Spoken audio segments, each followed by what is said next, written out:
করলে তোমরা করবে, আমাদের কিছু না। আচ্ছা, আজকে যে কথাটা আবারও বলি সেটা হচ্ছে প্র্যাকটিক্যাল প্রবলেম ওরিয়েন্টেড প্রশ্ন জিজ্ঞেস করা হবে বাই, এটা মাথায় রাখবা। প্র্যাকটিক্যাল এবং প্রবলেম ওরিয়েন্টেড। এখন যে আমরা বলি যে হোয়াট ইজ পেরিনেটাল অ্যাসফিক্সিয়া, এটা নাও হতে পারে, বরং আমরা বলবো যে একটা বাচ্চা, তোমাকে লেবার ওয়ার্ড থেকে কল করা হলো, একটা বেবি ডেলিভারি হবে, baby is having fetal distress, how will you manage. এই কথাটা বলে তখন তো তোমাকে পেরিনেটাল অ্যাসফিক্সিয়ার ক্রাইটেরিয়া গুলো মাথায় রাখতে হবে, ডেফিনিশন মাথায় রাখতে হবে, স্টেপস অফ ম্যানেজমেন্ট মাথায় রাখতে হবে। ওরিয়েন্টেড প্রশ্ন আসবে, প্রবলেম ওরিয়েন্টেড প্রশ্ন রিটেনে যেমন আসবে তেমনি আমরা ভাইভাতেও ধরবো, এই কথাটা একটু মাথায় রাখবা। দেখবা সরাসরি খালি এটা কি বলো, এটা কি বলো, কজেস অফ কনভালশন বলো, এটা না বলে কনভালশনের প্রবলেম দিব আমরা। ওই জিনিসগুলো এখন কিন্তু বেশি করা হয়, আর এক্সটার্নাল তো চাইবেই তোমাদেরকে বাজায় দেখতে যে শাহিন আপা কতটুকু পড়াইছে একটু দেখি। আচ্ছা, আজকে আমাকে পড়ানো কথা হয়েছে sepsis, asphyxia, perinatal, neonatal seizure, sepsis, asphyxia. আচ্ছা, যতটুকু পারি দেখি। আচ্ছা, আমরা প্রথমে আজকে একটুখানি একটা একটা রিভিশন দেওয়ার মতো হবে, সেটা হলো প্রথমে পেরিনেটাল অ্যাসফিক্সিয়া যাই। আবারও বলে রাখি, আগেও ক্লাসগুলোতে বলছি যে আমরা নিওনেটোলজিতে কোন কোন টপিক গুলো, আমি তোমাদেরকে আমি পুরোটুকু কিভাবে আসতে পারি, আমাকে এক কোনায় দেখাচ্ছে, পুরো স্ক্রিনে আমি কিভাবে আসতে পারি বলতো, রাস্তা জানো কেউ? আমি যেমন জুমে সহজ, এটা গুগল মিট আমার কাছে কঠিন কঠিন লাগে। ম্যাম আমরা তো সব স্ক্রিনেই আপনাকে ম্যাম আমরা ফুল দেখতে পাচ্ছি। স্ক্রিনই দেখতে পাচ্ছি ম্যাম। ওকে, ঠিক আছে। আচ্ছা, তাহলে আমরা বলছি নিউনেটোলজি থেকে আমরা মোটামুটি 5টা টপিক, 5টা বা 5:30, 4টা, 4:30 টপিক আসলে আমাদের 4 ডিজিজ আমাদেরকে মাথায় রাখতে হবে। একটা হচ্ছে, প্রথমটা হচ্ছে পেরিনেটাল অ্যাসফিক্সিয়া, দ্বিতীয়টা হচ্ছে নিউনেটাল সেপসিস, 3 নম্বর হচ্ছে preterm low birth weight, 4 number হচ্ছে নিউনেটাল জন্ডিস, আর 4.5 নম্বরটা হচ্ছে নিউনেটাল কনভালশন বা নিউনেটাল সিজার। তাহলে আমাদেরকে কয়েকটা টপিক, কয়টা ডিজিজ মাথায় রাখতে হবে? Perinatal asphyxia, neonatal sepsis, preterm low birth weight, neonatal jaundice, আর অর্ধেক মাথায় রাখতে হবে সেটা হচ্ছে নিউনেটাল কনভালশন। পেরিনেটাল অ্যাসফিক্সিয়ার কথাটা যখন আসছে, রিটেনে কি ধরনের প্রশ্ন আসে পেরিনেটাল অ্যাসফিক্সিয়া থেকে? আমি দেখি যে ধরো এখন তো মে আর নভেম্বরে পরীক্ষা হয়, জানুয়ারি জুলাইতে যখন পরীক্ষা হতো, তখন জানুয়ারিতে পেরেন্টাল অ্যাসফিক্সিয়া আসলে নভেম্বরে আসতো না, বা নভেম্বরে না আসলে আবার জানুয়ারিতে আসতো না। এভরি অল্টারনেট পরীক্ষায় পেরেন্টাল অ্যাসফিক্সিয়া আসবেই, পেরেন্টাল অ্যাসফিক্সিয়াটা ভাইভাতেও ধরা হবে। তো প্রবলেম আকারে যদি আসে পেরেন্টাল অ্যাসফিক্সিয়া, তাহলে the baby did not cry immediately after birth, এই কথাটা আসতে পারে। A baby, you were called to attend a delivery in the labor room and the baby did not cry immediately after birth, এই কথাটা আসতে পারে। অথবা আসতে পারে, you are called to attend a labor, the baby is in fetal distress, না baby এখনো মার গর্ভে ফিটাল ডিস্ট্রেসে আছে, তার মানে যে বেবিটা বের হবে সেটা পেরিনেটাল অ্যাসফিক্সিয়া নিয়ে বের হবে। The baby will born with perinatal asphyxia, and প্রশ্ন থাকবে what are the criteria of perinatal asphyxia, তার মানে ডেফিনিশনটা আমাদেরকে মাথায় রাখতে হবে একটুখানি। বা ভাইবা বোর্ডে প্রশ্ন করা হতে পারে এই কথাটাই, যে তুমি ডেলিভারি অ্যাটেন্ড করতে গেছো, বেবি কাঁদছে না, তুমি কি করবা, হাউ উইল ইউ ম্যানেজ। অথবা আসতে পারে হোয়াট ইজ পেরিনেটাল অ্যাসফিক্সিয়া। তাহলে পেরিনেটাল অ্যাসফিক্সিয়ার ডেফিনিশন কিন্তু তোমরা জানো, it is the combination of hypoxia, hypercarbia, metabolic acidosis, and which is manifested by inability to establish spontaneous respiration. এই ডেফিনিশনটা যে বলতে পারবে সে তো 70% মার্কস পাবে, আর যে বলতে পারবে না সে যদি অন্তত এতটুকু বলে inability to establish spontaneous respiration immediately after birth, এটাও আমরা নিব।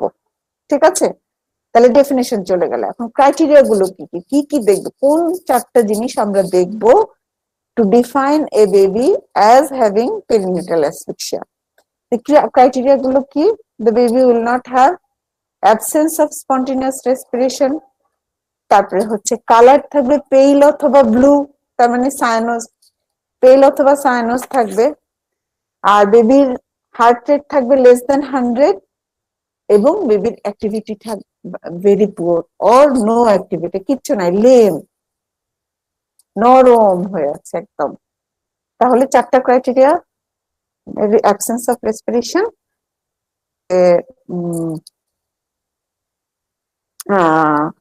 হার্ট রেট লেস দেন 100, তারপরে হচ্ছে কালার পেল অর ব্লু, আর activity absent, there is no activity, hypotonic, no activity.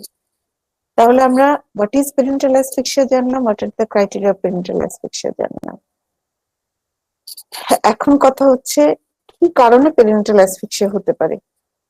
এটা আসলে গাইনিতেও পড়ছো, তারপরে হচ্ছে আমরা ক্লাসে পড়াইছি, আর এগুলো একেবারে পুরোপুরি থিওরি, ক্লাসে রিভিশন করার কোনো দরকার নাই। Prolong liver, maternal shortages, cephalopelvic disproportion, injudicious use of oxytocin, এগুলা পারবা। ম্যাটার্নাল শক ইত্যাদি, এগুলো তোমরা নিজেরা পড়ে ফেল। Maternal pregnancy induced hypertension, severe eclampsia, pre eclampsia, এগুলো নিজেরা পড়ে ফেলবা। কজেস অফ পেরেন্টাল অ্যাসফিক্সিয়া হচ্ছে how will you manage the case of perinatal asphyxia.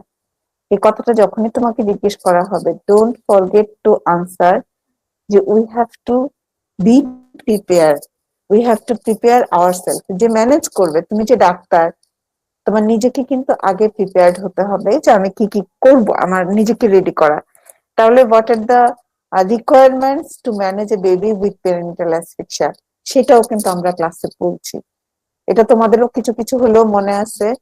সেটা হচ্ছে আমরা একটা ওয়েল লাইট এবং ওয়ার্ম, ওয়েল লিট এবং একটা ওয়ার্ম স্পেস আমরা চাইবো, যেখানে বেবিটাকে আমরা রিসাসিটেট করতে পারবো। একটা ক্লিন সারফেস চাইবো, একটা ওয়ার্ম সারফেস চাইবো, যেখানে একটা হিট সোর্স থাকবে, লাইট থাকবে, একটা সারফেস ফার্ম থাকবে। এখন ফোমের বেডের উপরে রেখে কিন্তু আমরা বাচ্চাকে রিসাসিটেট করতে পারবো না। একটা ফার্ম সারফেস থাকবে। তারপরে হচ্ছে আমি আমার কি অ্যাসেপ্টিক প্রিকশন লাগবে, গ্লাভস পরবো আমি, আমার অ্যাসিস্ট্যান্ট একজন রেডি থাকতে হবে, দরকার লাগলে যেন আমাকে হেল্প করে। তারপরে এগুলো তোমরা সব জানো যে আমরা একটা অক্সিজেন 100% অক্সিজেন সোর্স রাখবো। তারপর আমরা একটা সাকার মেশিন রাখবো। যদি এটা হসপিটাল হয়ে থাকে তাহলে আমি ইলেকট্রিক সাকার, ওয়াল সাকার মেশিন, যেটা আমাদের এনামে আছে ওইটা, অথবা যদি আমার ওইরকম অবস্থা, যদি আমি গ্রামে থাকি বা একটা উপজেলা হেলথ কমপ্লেক্সে, তাহলে দেখা যাবে যে আমি বাল্ব সাকার ব্যবহার করে বাবুরে আরো এটা ক্লিন করতে হবে। এগুলো লাগবে। আমাকে একটা ব্যাগ এন্ড মাস্ক ভেন্টিলেশন দেবার জন্য একটা আম্বু ব্যাগ লাগবে, স্টেথোস্কোপ লাগবে, আমার একটা ঘড়ি লাগবে স্টপ ওয়াচ দেখার জন্য আমি কতটুকু সময় নিচ্ছি, আমি বেশি দেরি করে ফেলছি কিনা, এটা লাগবে। বেবিকে মোছার জন্য, র‍্যাপ করার জন্য, ঘাড়ের নিচে রোল করে দেওয়ার জন্য 3 piece warm cotton sterile cloth লাগবে। কটন না হোক, স্টেরাইল হতে হবে, এবং সেটা ওয়ার্ম, মানে ভালো টেক্সচারের একটা কাপড় হতে হবে। বেবির আম্বিলিকাল কর্ডটা কাটার জন্য 2টা কর্ড সিজার লাগবে এবং 2টা কর্ড ক্ল্যাম্প লাগবে। তারপরে হচ্ছে আমাদেরকে কিছু মেডিসিনস আমার রেডি রাখতে হবে। সেগুলো জানো তোমরা। অ্যাড্রেনালিনের কথা বলি। অ্যাড্রেনালিনটা আমরা 1 অ্যাম্পুল অ্যাড্রেনালিন 9 ml স্যালাইনের সাথে, আমরা 10 ml এর একটা সিরিঞ্জ নেই। 10 ml এর সিরিঞ্জে একটা অ্যাড্রেনালিনের অ্যাম্পুলে 1 ml অ্যাড্রেনালিন থাকে, তার সাথে আমরা 9 ml নর্মাল স্যালাইন মিলাই। এইবার সেটা তখন 10 টাইমস ডাইলুশন হয়ে যায়। 10 ml এ 10 ml সলিউশনে নর্মাল স্যালাইনে 1 অ্যাম্পুল অ্যাড্রেনালিন থাকে। নর্মাল যে ইনজেকশন অ্যাড্রেনালিন 1 অ্যাম্পুল আমরা হাতে নেই, সেটাতে 1 in 1000 ডাইলুশনে অ্যাড্রেনালিন থাকে। এত ঘন ডাইলুশনে বাচ্চাদেরকে ইউজ করা যায় না। তখন আমরা যেহেতু 10 টাইমস ডাইলুশন করে ফেলি, তখন সেটা হয় 1 in 10,000 ডাইলুশন। সেটা আমরা যদি আইভি দেই তাহলে 0.1 ml দেই। কখনো কখনো we can give as high as 0.1 to 1 ml per kg করে আমরা তাকে আইভি দিতে পারি অবস্থা বুঝে ব্যবস্থা। আমরা অ্যাড্রেনালিন ইনজেকশন রাখবো, আমরা একটা আম্বিলিক্যাল ক্যাথেটার হাতে রাখবো, আমরা একটা সোডিয়াম বাইকার্বনেট রাখবো, আমরা একটা নর্মাল স্যালাইন রাখবো, আমরা একটা স্যালাইন সেট রাখবো। মানে বাচ্চাটা যদি দেখি যে শকে ইমপ্রুভ করছে না, তখন তাকে অনেক সময় আমরা চট করে আম্বিলিক্যাল ক্যাথেটার করে একটু নর্মাল স্যালাইন ভলিউম এক্সপান্ডার হিসেবে নর্মাল স্যালাইন দিয়ে দিই। এগুলো আমরা রাখবো। 1 মিনিট একটু ধরো একটু।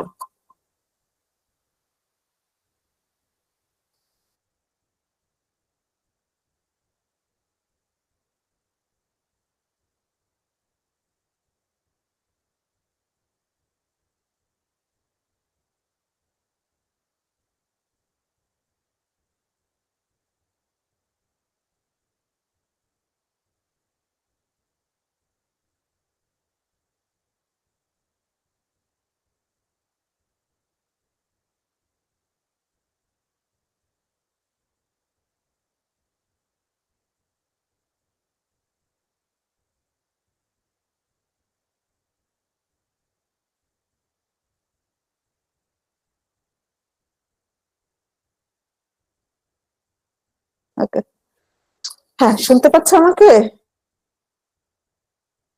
জি ম্যাম। Yes, ma'am. জি ম্যাডাম।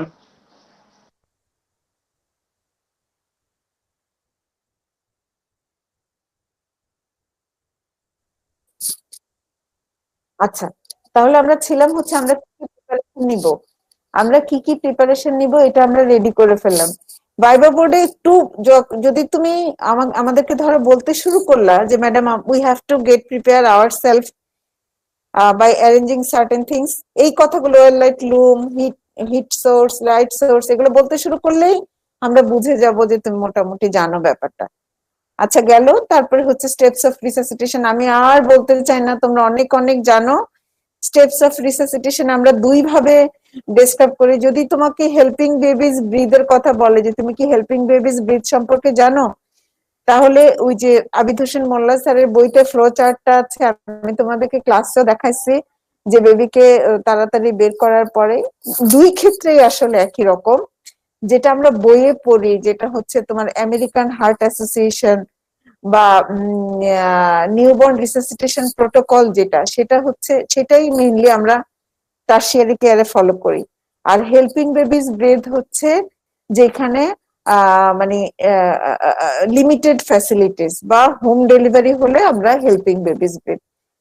হেল্পিং বেবিজ ব্রিদেও একই রকম কথা, ড্রাই করতে হবে, র্যাপ করতে হবে। বেবিকে যেটা করা হয় যে মার পেটের উপরে দিয়ে দেওয়া হয়, ওখানে তো আর হিট সোর্স নাই, বেবিকে মার পেটের উপর দিয়ে মুছে বেবির মুখটা একটু এয়ারওয়েটা ক্লিন করে দিয়ে যদি দেখা যায় বেবি কাঁপছে, তাহলে ব্রেস্টে অ্যাটাচমেন্ট দিয়ে দেওয়া হবে আম্বিলিক্যাল কর্ডটা কেটে ক্ল্যাম্প করে। আর যদি খারাপ হয় তাহলে যেটা করতে হবে যে তুমি যে ড্রাই করলা, র্যাপ করলা, পজিশনিং করলা, এয়ারওয়ে ক্লিন করলা, স্টিমুলেশন দিলা বাই ম্যাসেজিং দ্য ব্যাক, তারপরে যখন বাচ্চা কাঁদছে না, তখন ওই নিউবর্ন রিসাসিটেশন প্রোটোকল, যেটা টারশিয়ারি কেয়ারের মতনই হেল্পিং বেবিজ ব্রেথেও যেটা বলে যে তুমি ঠিক আছে, এবার মার কাছ থেকে বেবিটাকে নিয়ে এসে তুমি নিউট্রাল পজিশন করে bag and mask ventilation start করো। এই যে bag and mask ventilation start করাটা, এটা 1 মিনিটের মধ্যে করতে হবে। এই জিনিসটাই কিন্তু ওই আমরা যেটা টারশিয়ারি কেয়ারে করি রেগুলার যেটা প্রোটোকল সেটাতেও আছে। এই ব্যাগ এন্ড মাস্ক ভেন্টিলেশন পর্যন্তই হচ্ছে হেল্পিং বেবিজ ব্রিথের সীমারেখা বা লিমিট আর কি বলবো। ব্যাগ এন্ড মাস্ক ভেন্টিলেশন করতে করতে বলা হয়েছে যদি বাচ্চা স্পন্টেনিয়াস রেসপিরেশন এস্টাবলিশ না করে, তাহলে বাচ্চাকে একটা হসপিটাল কেয়ারে নিয়ে আসো। এইটুকু হচ্ছে হেল্পিং বেবিজ ব্রিথ। প্রিপারেশন ওই এতক্ষণ ধরে যা বললাম, স্টেথোস্কোপ, গ্লাভস, বাচ্চার এই জিনিসপত্র যা যা সব একই, তবে ড্রাগস এর কথা হেল্পিং বেবিজ ব্রিথে বলা হয় না, কারণ ওখানে তো ওইরকম এক্সপার্ট লোকজন থাকবে না। আর রেগুলার টারশিয়ারি কেয়ারে তো তোমরা জানোই আমরা বাচ্চাকে ড্রাই করব, র্যাপ করব, তারপর পজিশনিং করব, নিউট্রাল পজিশনিং করব, তারপরে এর মধ্যে যদি কান্না না করে তাহলে বেবিটার এয়ারওয়েটা ক্লিন করে দিব বাই ইলেকট্রিক সাকার অথবা বাই বাল্ব সাকার। প্রথমে আমরা ওরাল ক্যাভিটিটা ক্লিন করব, তারপরে নেজোফ্যারিঞ্জিয়াল। সবসময় মনে রাখবা, অ্যাডাল্ট মেডিসিনের ক্ষেত্রে মনে রাখবা যে প্রথমে ওরোফ্যারিংস সাকশন দিতে হয়, তারপরে নেজোফ্যারিংস সাকশন দিতে হয়। তো এই সাকশন দেওয়ার পরে যদি বাচ্চা কান্না না করে, দেন এগেইন আমরা বাচ্চাটাকে স্টিমুলেশন দিব বাই মেসেজিং, ফার্ম মেসেজ, আস্তে ধীরে না, একটু শক্ত করে মেসেজ করতে হবে অন দ্য ব্যাক, এবং ফ্লিকারিং অফ দি সোল। এটা করার পরেও যদি বাচ্চা কান্না না করে, তখন আমরা ব্যাগের মাস্ক ভেন্টিলেশনে যাব।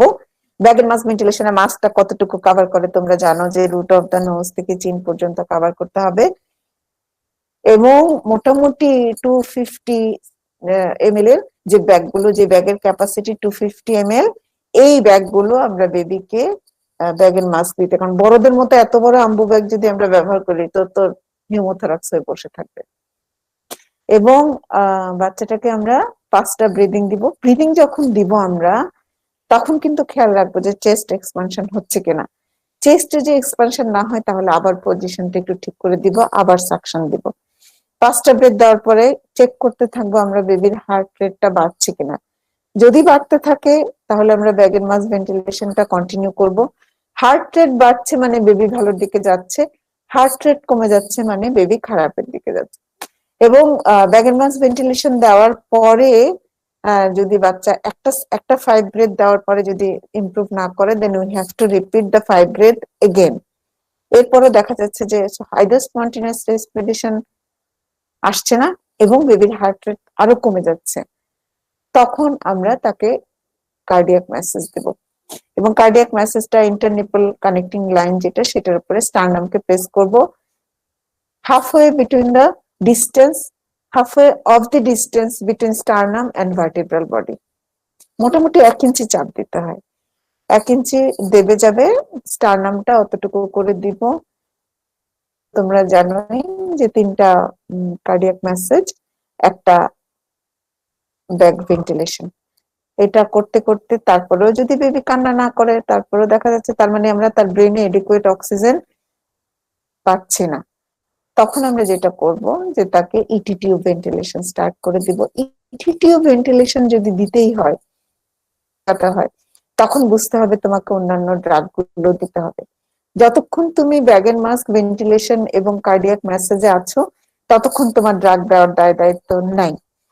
কিন্তু যখনই তুমি ইটি টিউব ঢোকাবা, তখনই কিন্তু আম্বিলিকাল ক্যাথেটার তাকে ঢোকাতে হবে।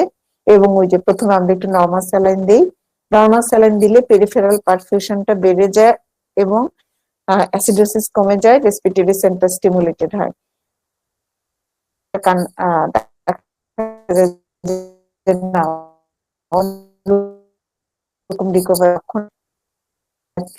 এবং ভাস্কুলার টোন বাড়ানোর জন্য তখন আমরা 1 in 10,000 ডাইলুশনে যে অ্যাড্রিনালিনটা তৈরি করেছিলাম, ওইটা আমরা তাকে আইভিটি দিই। আইভি মানে আম্বিলিকাল ক্যাথেটার করা তখন সহজ, একদম র থাকে, ভেইন গুলো স্পষ্ট দেখা যায়, জাস্ট ক্যাথেটারটা ঢুকাই দিলেই হলো। তাহলে আমরা কিন্তু, যদি স্টেপস অফ রিসাসিটেশন বলে তোমাকে বা পরীক্ষায়, ধরো স্টেপস অফ রিসাসিটেশনের জন্য তোমাকে সর্বোচ্চ 2 নাম্বার দিবে, তাহলে তুমি প্রিপারেশন গুলো একটু লিখবা চট করে, আর লিখবা স্টেপস গুলো, যে drying, wrapping, keeping the baby in under a heat source, তারপরে ক্লিয়ারেন্স অফ দি এয়ারওয়ে, তারপরে হচ্ছে স্টিমুলেশন, এয়ারওয়ে ক্লিয়ার করা পর্যন্ত breathing by bag and mask ventilation.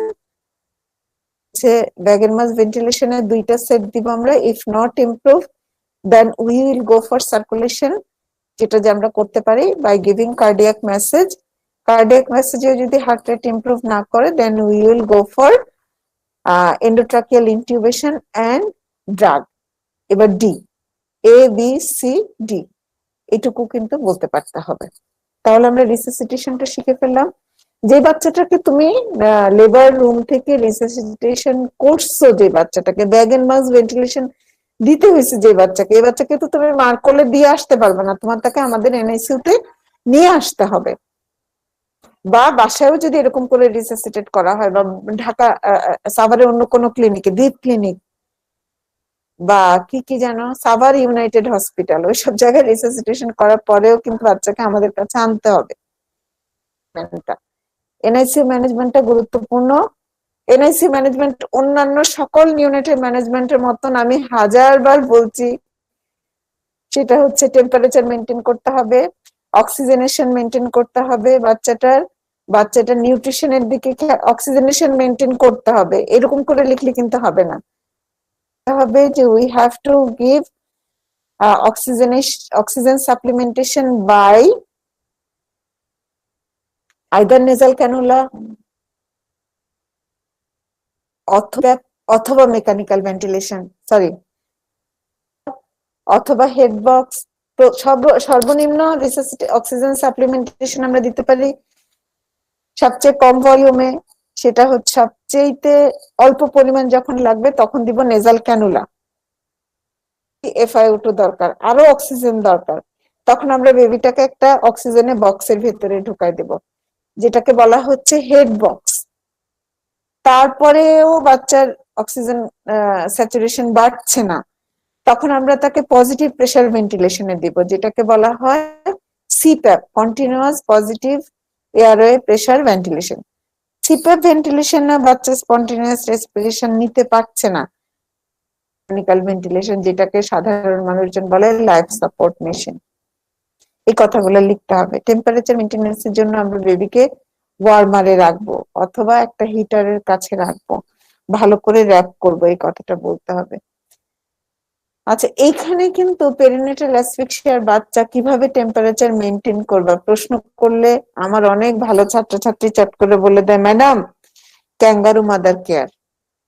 Perinatal অ্যাসফিক্সিয়ার বাচ্চা যে শ্বাসই নিতে পারছে না, তাকে তো তুমি মার কোলে দিবাই না, করতে হবে। তাহলে আমরা তাকে হিটারের নিচে রাখবো অথবা আমরা তাকে ওয়ার্মারে রাখবো অথবা ইনকিউবেটরে রাখবো, যখন যেটা সুবিধাজনক। তারপরে বাচ্চাটা নিউট্রিশনের ব্যবস্থা করবো আমরা বাই আইভি ফ্লুইড অথবা এনজি2 ফিডিং। অনেক বুদ্ধিমান বালক বা বালিকা আমার বলে বসে থাকে, ম্যাডাম ব্রেস্ট ফিডিং দিব। ওই যে শাইন ম্যাডাম তো ব্রেস্ট ফিডিং বেশি কাউ করে। আচ্ছা, ম্যাডাম ব্রেস্ট ফিডিং বললে খুশি হবে, পেরেন্টাল অ্যাসফিক্সিয়ার বাচ্চার তো জান নিয়ে টানাটানি, ও তো এখন মার দুধ টেনে খেতে পারবে না। আইদার আইভি ফ্লুইড দিব অথবা তাকে নেজোগ্যাস্ট্রিক টিউব ফিডিং দিব। বাচ্চাটাকে এসেপটিক প্রিকশনে রাখবো, বাচ্চার ভাইটাল সাইন্স মনিটর করব। আমরা পেরেন্টাল অ্যাসফিক্সিয়ার বাচ্চার হার্ট রেট দেখতে থাকি, রেসপিরেটরি রেট কাউন্ট করি, বাচ্চাটার SpO2 পালস অক্সিমিটার আমরা যেটা দেখি এখন কোভিড এর সময়, যে পার্সেন্ট স্যাচুরেশন, কত percent RBC is saturated with oxygen, সেটা দেখতে হবে। এবং আমরা বাচ্চাটার ব্লাড প্রেশারটা দেখতে থাকি এবং বাচ্চার টেম্পারেচারটা মনিটর করতে থাকি এবং সেই অনুযায়ী ম্যানেজ করতে থাকি। এই ম্যানেজমেন্ট গুলো দিব এবং we will treat the complications of the baby. যখনই তুমি বলবা যে we will manage the complications of the baby, তাহলেই তখন তোমাকে প্রশ্ন করবে what are the complications of perinatal asphyxia. এবং কমপ্লিকেশনস অফ পেরিনেটাল অ্যাসফিক্সিয়া রিটেনের জন্য একটা খুবই গুরুত্বপূর্ণ প্রশ্ন আসবে, রিটেনে কিন্তু এই প্রশ্নটা আসে। Write down 5 important complications of perinatal asphyxia, এভাবে আসবে। আর ভাইবা বোর্ডেও কিন্তু জিজ্ঞেস করা হবে, ওকে তুমি যে বাচ্চাকে ম্যানেজ করলে, এই বাচ্চাটাকে যে এনআইসিইউ তে রাখছো, এখন বাচ্চা কি কি কমপ্লিকেশন হতে পারে, এটা কিন্তু আনসার করতে হবে। আর কমপ্লিকেশন বলার সময় তোমরা ইমিডিয়েট আর লেট ভাগ করে বলবা। এই কমপ্লিকেশন ইমিডিয়েট লেট এইরকম আসবে পেরিনেটাল অ্যাসফিক্সিয়াতে, এই ইমিডিয়েট লেট কমপ্লিকেশন আসবে প্রিটার্ম লোবার্থয়েটে, ইমিডিয়েট লেট কমপ্লিকেশন আসবে মেনিনজাইটিসে। আর কোথায় ইমিডিয়েট লেট কমপ্লিকেশন, তোমার এন্টারিক ফিভারে, গুলো কিন্তু আমাদের মাথায় রাখতে হবে। ইমিডিয়েট কমপ্লিকেশন আবার সিস্টেম ওয়াইজ একটু মনে রাখবা। মাথা থেকে যদি শুরু করো, ব্রেনে হবে hypoxic ischaemic encephalopathy, intracranial haemorrhage হতে পারে ব্রেনে। তারপরে যদি হার্টে আসো, হার্টে পোস্ট অ্যাসফিক্সিয়াল কার্ডিওমায়োপ্যাথি, মানে কার্ডিওভাস্কুলার সিস্টেম আর কি, কার্ডিওমায়োপ্যাথি হতে পারে। আর হতে পারে হাইপোটেনশন, যেহেতু কার্ডিওমায়োপ্যাথি হচ্ছে ইজেকশন ফ্র্যাকশন কম থাকবে এবং পেরিফেরাল পারফিউশন কম থাকবে, ভাস্কুলার টোন কম থাকবে, পেরিফেরাল পুলিং অফ ব্লাড হবে এবং the baby May suffer from hypotension. আমরা কিন্তু এই বাচ্চাদেরকে সবসময় একটা আয়োনোট্রপ দেই, তার মানে ডোপামিন অথবা ভিটামিন দেই, যাতে পেরিফেরাল পারফিউশন ভালো থাকে, প্রেশারটা মেনটেন করে। আচ্ছা, কার্ডিওভাস্কুলার কমপ্লিকেশন গেল। পালমোনারি কমপ্লিকেশন কি? পালমোনারি কমপ্লিকেশন কমনেস্ট এবং ডেডলি কমপ্লিকেশন হচ্ছে পালমোনারি হেমোরেজ। আচ্ছা, পালমোনারি কমপ্লিকেশন গেল। এবার আসো জিআইটি কমপ্লিকেশন। জিআইটি কমপ্লিকেশন হচ্ছে তোমার ইসকেমিক চেঞ্জ হয় যখনই যে কেউ, অ্যাডাল্ট হোক নিওনেট হোক, শকে গেলে, বা এটা নিউরোজেনিক হতে পারে, কার্ডিওভাস্কুলার হতে পারে, হাইপোভলিমিক হতে পারে, শকে গেলে কিন্তু ভাইটাল অর্গানস গুলোকে ব্লাড সাপ্লাই চলে যায়। আর এই যে স্প্ল্যাঙ্কনিক ব্লাড ভেসেল যেগুলোকে বলে, স্কিন এবং জিআইটি ব্লাড ভেসেল গুলো তখন আর কোনো ব্লাড সাপ্লাই নেয় না। ব্লাড মানে স্কিনে বা ব্লাড ভেসেলে স্কিন, তখন কিন্তু ব্লাড সাপ্লাই আর বডি সিস্টেম এইভাবে তৈরি করে, সিম্প্যাথেটিক সিস্টেম এভাবে আসে।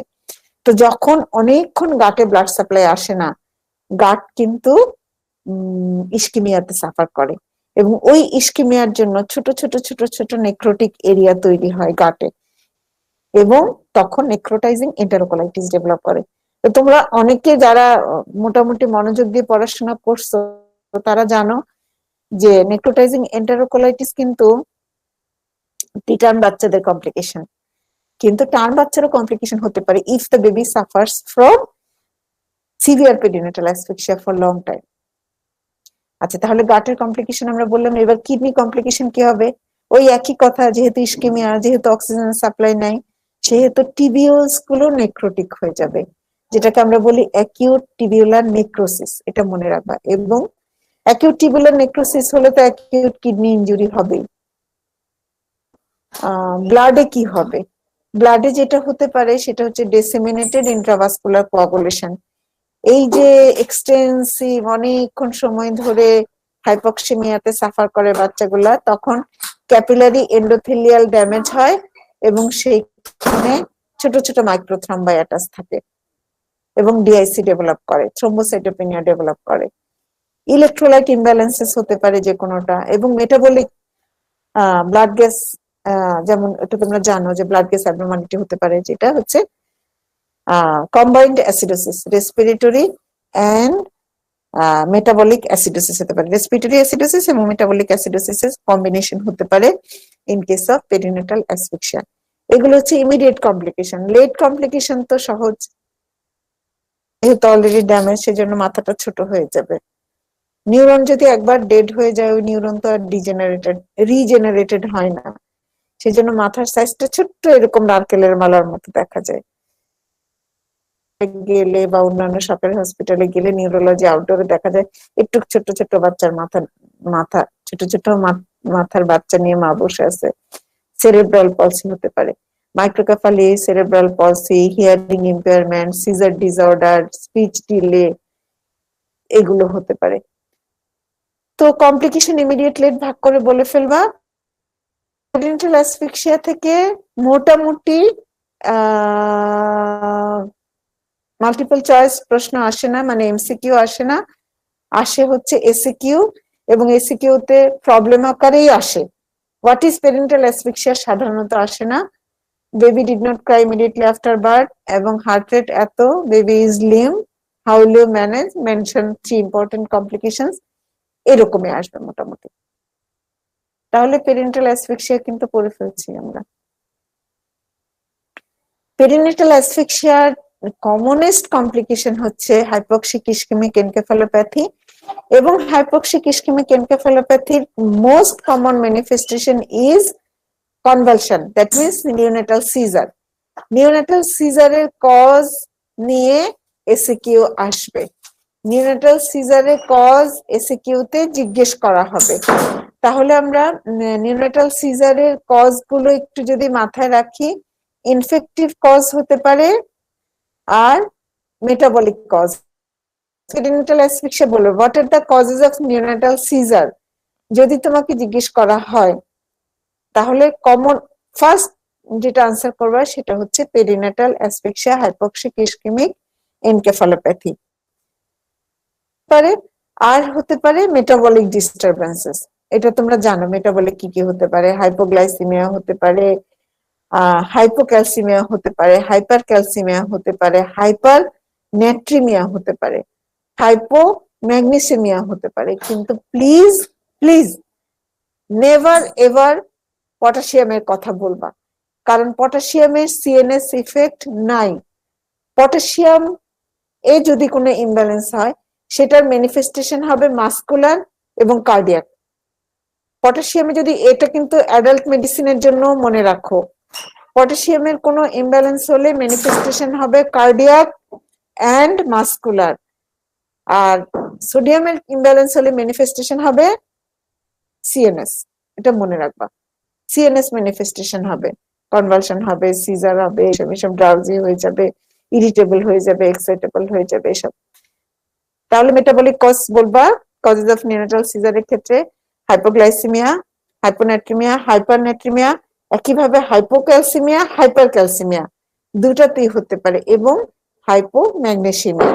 এগুলো হচ্ছে মেটাবলিক কজ।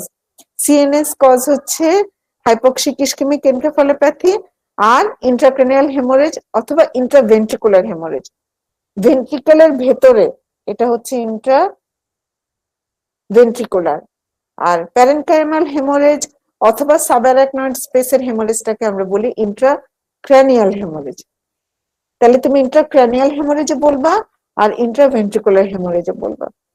এইবার আসে ইনফেক্টিভ কজ। নিওনেটের একটা অদ্ভুত ব্যাপার হচ্ছে, মেনিনজাইটিসে তো হবেই, মেনিনজাইটিসের বাচ্চা কিন্তু আমরা নিওনেটদের মধ্যে পাই। তো নিওনেটে তো মেনিনজাইটিসে তো কনভালশন হবেই, কোনো সন্দেহ নাই, এবং যে কোনো জায়গায় ইনফেকশন হলেই বাচ্চাদের কনভালশন শুরু হবে। এখন ধরো একটা বাচ্চা সেপ্টিসেমিয়া, সে কিন্তু প্রেজেন্ট করবে কনভালশন নিয়ে। একটা বাচ্চা নিউমোনিয়া, সে কিন্তু প্রেজেন্ট করবে কনভালশন নিয়ে। একটা বাচ্চা সেপ্টিক আর্থ্রাইটিস প্রেজেন্ট করবে কনভালশন নিয়ে। একটা বাচ্চা ইউটিআই প্রেজেন্ট করবে কনভালশন নিয়ে, এবং একটা বাচ্চা টিটেনাস কি নিয়ে প্রেজেন্ট করবে? কনভালশন নিয়ে প্রেজেন্ট করবে। তাহলে these are the causes of neonatal convulsion বা নিওনেটাল সিজার। আর নিওনেটাল কনভালশনের ক্ষেত্রে একটা কথা একটু মনে রাখবা তোমরা, যে নিওনেটাল কনভালশন কখনো, as because the neurons are not well myelinated, সেজন্য কনভালশন হবে ফোকাল। একটা চোখ এরকম করে তাকায় থাকবে, এরকম করে তাকায় থাকবে, অথবা রোভিং চোখ ঘুরাতে থাকবে, অথবা দেখা যাবে একটা ঠোঁট একটু বারবার কাঁপছে, বা জিভটা একটু বের করে দিচ্ছে, বা একটা আঙ্গুল শুধু এরকম এরকম এরকম এরকম করে ফ্লিকার করতে থাকে, বা একটা হাত একটু একটু, ফোকাল কনভালশন হবে।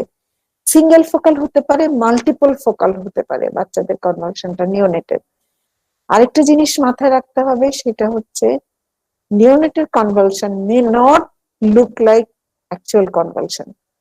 সাটল মানে প্রচ্ছন্ন, SUBTLE, প্রচ্ছন্ন টাইপের একটা কনভালশন। দেখা যাবে যে বাচ্চাটা খালি মুখ নাড়ছে, করে মুখ নাড়ছে, দেখে মনে হবে সে খেতে চাচ্ছে, actually this is a convulsion. আবার দেখা যাবে যে বাচ্চার চোখটা শুধু একটু রিদমিক, একটা রেগুলার ইন্টারভালে চোখটা একটু ব্লিঙ্ক করছে, এটা কিন্তু দেখলে মনে হবে যে এমনি বুঝি করছে, আসলে কিন্তু ইট ইজ কনভালশন। আবার দেখা যাবে একটা বাচ্চা হাইপার ভেন্টিলেট করছে, বারবার ঘন ঘন শ্বাস নিচ্ছে, এটাও কিন্তু একটা সাটল টাইপ অফ কনভালশন। তো নিওনেটাল কনভালশনটা একটু বড়দের চাইতে আলাদা। কিভাবে? নিওনেটাল কনভালশন গুলো হবে মাল্টিপল ফোকাল, অথবা ফোকাল যে কোনো একটা ফোকাসে, অথবা কয়েকটা ফোকাসে, অথবা একটা অন্যরকম টাইপের ম্যানিফেস্টেশন, যেটাকে সাটল কনভালশন বলা হয়। তাহলে আমরা নিওনেটাল সিজারের কজ গুলো জানলাম, নিওনেটাল সিজারের ভ্যারাইটিটা জানলাম। এখন জানবো নিওনেটাল সিজারের ম্যানেজমেন্ট কি। বারবার করে পড়ানো হয়েছে তোমাদেরকে, নিওনেট বড়দের ক্ষেত্রে যেমন তোমরা জানো যে আমরা যখন ফেব্রাল কনভালশন পড়াইছি তখন বলছি যে পারলেকটাল ডায়াজেপাম 0.5 মিলিগ্রাম করে পারলেকটাল ডায়াজেপাম দিব। নিওনেটে কখনো ডায়াজেপাম দেওয়া যাবে না, পারলেকটাল তো দেওয়া যাবেই না, কারণ নিওনেটের রেসপিরেটরি সেন্টার খুবই ভালনারেবল, এবং নিওনেটের রেসপিরেটরি সেন্টারটা খুব সহজে সাপ্রেসড হয়ে যেতে পারে। আর ডায়াজেপাম গ্রুপের ড্রাগ আইভি অথবা পারলেকটাল দিলে নিওনেটের ক্ষেত্রে রেসপিরেটরি অ্যারেস্ট হয়ে যেতে পারে। সেই জন্য আমরা নিওনেটে ফার্স্ট লাইন অফ ড্রাগ হিসেবে দিই ফেনোবারবিটন অথবা ফেনিটয়েন। দুইটার কার্যকারিতা সেম, প্রথমে 20 মিলিগ্রাম পার কেজি করে দেই, 20 মিনিট অপেক্ষা করি, কনভালশন কন্ট্রোল না হলে 10 মিলিগ্রাম পার কেজি করে আবার দেই, তারপরে কনভালশন কন্ট্রোল না হলে আবার 20 মিনিট পরে 10 মিলিগ্রাম পার কেজি করে দেই। তাহলে দেখো 0 মিনিটে 20 মিলিগ্রাম পার কেজি করে দিলাম, তার 20 মিনিট পরে 10 মিলিগ্রাম পার কেজি করে দিলাম, তার 20 মিনিট পরে 10 মিলিগ্রাম পার কেজি করে দিলাম। তার মানে তুমি কিন্তু 40 মিনিটসে তাকে 40 মিলিগ্রাম পার কেজি করে ফেনোবারবিটন দিচ্ছ। এটা ফেনোবারবিটনও হতে পারে, ফেনিটয়েনও হতে পারে। এখন ধরো প্রথমে তুমি ফেনোবারবিটন দিছো 40 মিলিগ্রাম দিয়ে দিছো 40 মিনিটসে, কনভালশন কন্ট্রোল হয় নাই, তখন তুমি ফেনিটয়েনে যাবা। অথবা এমন হতে পারে যে তুমি প্রথমে ফেনিটয়েন দিছো, এখন ফেনোবারবিটনে যাবা।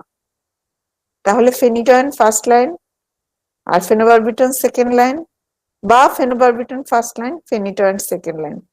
এটাতেও যদি কনভার্সন কন্ট্রোল না হয়, তখন আমরা যেটা করি সেটা হচ্ছে লোরাজিপাম দিই। বাংলাদেশে দুর্ভাগ্যক্রমে লোরাজিপামের ইনজেক্টেবল ফর্ম নাই, সেজন্য আমরা বাচ্চাদেরকে মিডাজোলাম দিই। আর এখন সবচাইতে ভালো কাজ করে যে ড্রাগটা দেখা গেছে সেটা হচ্ছে লেভোটাইরাসিটাম। লেভোটাইরাসিটামের ট্রেড নেমটা আমি ভুলে গেছি। লেভোটাইরাসিটাম 17 মিলিগ্রাম পার কেজি করে আইভি দিলে খুবই ভালো। নিউরোসাইট। জি ম্যাম বলো। ইরাসেট। ইরাসেট, ম্যাম নিউরোসাইট। ইরাসেট, হ্যাঁ ইরাসেট নামে পাওয়া যায়। তো যদি তোমাদেরকে ভাইবা বোর্ডে যদি নিওনেটোলজিস্ট এসে থাকেন, ম্যাডাম আমরা ফেনিটয়েন ফেনোবারবিটন দিই, লোরাজিপাম পাওয়া দিব, উনি যদি জিজ্ঞেস করেন যে নিউয়ার ড্রাগ কি ব্যবহার করি আমরা লেভোটাইরাসিটাম ব্যবহার করি ইরাসেট নামে। থ্যাংক ইউ, ইরাসেট নামে পাওয়া যায়, আমি ভুলে গেছিলাম, আমার ব্রেন ইদানিং কাজ করছে না। আচ্ছা, তো আমরা নিউনেটাল সিজারও কিন্তু পড়ে ফেললাম, তাহলে আমাদের 1.5টা টপিক পড়া হয়ে গেছে। এবার আমরা আরেকটা টপিকের দিকে আগাই, সোজা টপিক, সেটা হচ্ছে সেপসিস।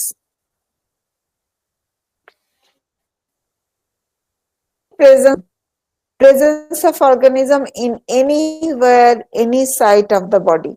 এটা চোখও হতে পারে, এটা কান হতে পারে, এটা নাভি হতে পারে, এটা মুখের ভেতর হতে পারে, যে কোনো কিছু হতে পারে। তাহলে আমরা প্রেজেন্স অফ অর্গানিজম মানে সেপসিস, আর সেপ্টিসিমিয়া মানে in the blood replication with systemic inflammatory response syndrome.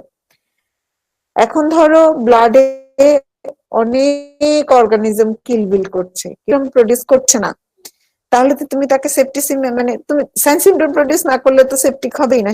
Septicaemia হিসেবে তুমি বুঝবাই না যে এই বাচ্চার শরীরে অর্গানিজম আছে কি নাই। তাহলে systemic inflammatory response syndrome appear করতে হবে। সিস্টেমিক ইনফ্লামেটরি রেসপন্স সিনড্রোম মানেই হচ্ছে সেপসিসের ক্লিনিক্যাল ফিচার যেগুলো সেগুলোই, জ্বর আসবে, অথবা বাচ্চা হাইপোথার্মিয়া হবে, বাচ্চা হাইপোটেনসিভ হয়ে যাবে, শকে চলে যেতে পারে, অ্যাক্টিভিটি কমে যাবে, ফিডিং লেথার্জিক হয়ে যাবে, এইসব আর কি। তো সেপ্টিসিমিয়া মানে হচ্ছে প্রেজেন্স অফ। ম্যাডাম হ্যাঁ বলো। ম্যাম হচ্ছে অ্যাডাল্টে আর হচ্ছে মানে নিউনেট বা চিলড্রেনে কি সেপসিসের যে ক্রাইটেরিয়া ম্যাম ওটা কি সেম? যে রেসপিরেটরি রেট ম্যাম মোটামুটি হচ্ছে মোর দ্যান 25 হবে। জি ম্যাডাম। নিওনেটের রেসপিরেটরি রেট তো এটা তো তোমরা জানোই যে আইএমসিআই। এখন একটা নিওনেটের নর্মাল রেসপিরেটরি রেট হচ্ছে মোর দ্যান 30 উপরে যেতে হবে। আর একজন অ্যাডাল্টের রেসপিরেটরি রেট 30 উপরে গেলেই ট্যাকিপনিয়া, তাই না? জি ম্যাডাম, জি ম্যাডাম। হ্যাঁ, অ্যাডাল্টের নর্মাল রেসপিরেটরি রেট হচ্ছে 12 to 18 হতে পারে, 20ও হতে পারে, সর্বোচ্চ 30 উপরে গেলে তাকে ট্যাকিপনিয়া বলতে হবে। আর আমরা নিওনেটের ক্ষেত্রে চাই তার রেসপিরেটরি রেট 30-এর উপরে উঠুক, কিন্তু 60-এর নিচে থাকুক। নিওনেটের ক্ষেত্রে ট্যাকিপনিয়া হতে হবে মোর দেন 60 অর মোর। ওই যে IMCI এটা তো একদম মানে কি বলবো, সূরা ফাতিহা আর কালমা তাইয়্যিবের মতো মনে রাখতে হবে। রেসপিরেটরি রেট কত হলে ট্যাকিপনিয়া বলবা, এটা IMCI এর জন্য ফরজ প্রশ্ন, যে less than 0 day to 2 months respiratory rate 60 or more হলে ট্যাকিপনিয়া বলবো। more than 2 months to 12 months respiratory rate 50 or more হলে ট্যাকিপনিয়া বলবো। 12 months to 5 year respiratory rate 40 or more হলে ট্যাকিপনিয়া বলবো। ঠিক আছে, তার মানে নিওনেটের হার্ট রেট রেসপিরেটরি রেট যদি মোর দেন 60 হয় তখন আমরা তাকে ট্যাকিপনিয়া বলবো। আর নিওনেটের ট্যাকিকার্ডিয়া বলবো রেসপিরেটরি রেট নরমাল, নিওনেটের normal respiratory rate sorry heart rate হচ্ছে 120 to 160। 120 to 160 হচ্ছে normal pulse rate in case of in heartbeat আর কি in neonate। তো সেই ক্ষেত্রে এখন যখন একটা কথা মনে পড়লে একটু বলে দেই, যেহেতু ভাইবা বোর্ডে আমাদের একটা নরমাল হেলদি নিউবর্নের ছবি আছে, ভাইবাতে এই প্রশ্নটা আমরা করি। নিউবর্নের একটা হেলদি গোলগাল সুন্দর চেহারার আর একটু মাথার চুল কালো কালো, দেখলেই বুঝে যাবা যে এটা একটা টার্ম বেবি। একটা হেলদি নিউবর্নের ছবি আমরা ভাইবা বোর্ডে তোমাদেরকে দিব, তখন দেখে তোমাকে বলতে হবে, আমরা বলবো ছবিটা দেখো তো কি দেখা যাচ্ছে, তখন তোমরা বলবা যে এইগুলো দেখানো হবে পরীক্ষার আগে আগে, এই ছবিগুলো তোমাদেরকে দেখানো হবে। তারপরে একটু বলে রাখি, যেহেতু ওই কথাটা আমি বলি নাই ক্লাসের শুরুতে, ভুলে গেছিলাম, যে criteria of A healthy newborn, এটা MCQ তেও আসতে পারে আর এটা ভাইবা বোর্ডেও ছবি দেখায় প্রশ্ন করা হতে পারে। এখন criteria of A healthy newborn, ছবিটা দেখে তুমি বলবা this is a healthy neonate as because the baby is showing, the picture shows the baby is having an adequate weight, লেংথটা ওয়েট হচ্ছে কত তোমরা জানো যে 2.5 কেজি থেকে 4 কেজি। নর্মাল একটা নিউবর্নের ওজন 2500 গ্রাম টু 4000 গ্রাম। লেংথ হচ্ছে 50 সেন্টিমিটার, অ্যারাউন্ড 50 সেন্টিমিটার বলবা। OFC around 35 centimetre. Around 35 centimetre বলার কথাটার মানে হচ্ছে এটা 34ও হতে পারে, 33ও হতে পারে, আবার এদিকে 37ও হতে পারে। তাহলে অ্যারাউন্ড 35 সেন্টিমিটার হচ্ছে ওএফসি, অ্যারাউন্ড 50 সেন্টিমিটার হচ্ছে তার লেংথ, আর 2500 গ্রাম থেকে 4000 গ্রাম হচ্ছে তার ওয়েট। এটা বলবা colour will be pink, pink colour will be pink, আর হচ্ছে skin color will be pink, and the baby will have normal vital signs. Normal vital signs মানে কি, ওই যে বললাম হার্ট রেট 120 to 160 বলতে হবে, respiratory rate 30 to 60 breaths per minute, temperature ওই যে 98.4 অথবা 36.5 to 37.5 ডিগ্রি সেলসিয়াস, আর হচ্ছে the baby will have will pass meconium and urine within 24 hours of birth, and the baby will suck spontaneously, and the baby will be able to manage his or her own temperature when wrapped properly. Sorry, hello, assalamu alaikum. হ্যাঁ, ক্লাসে আছি আমি, তোমাকে phone দিব। হ্যাঁ, আচ্ছা আচ্ছা, তাহলে আমরা criteria of a healthy newborn কিন্তু জেনে ফেললাম। criteria of a healthy newborn O spontaneous, symmetrical and spontaneous movement of all 4 limbs। তাহলে আরেকবার একটু আমরা পড়ে ফেলি, what are the criteria of a normal newborn? The baby will have a weight ranging from 2500 gram to 4000 gram. The baby will have a length around 50 centimeter. The baby will have an OFC around 35 centimeter. The baby will have spontaneous respiration. the baby will have normal vital signs.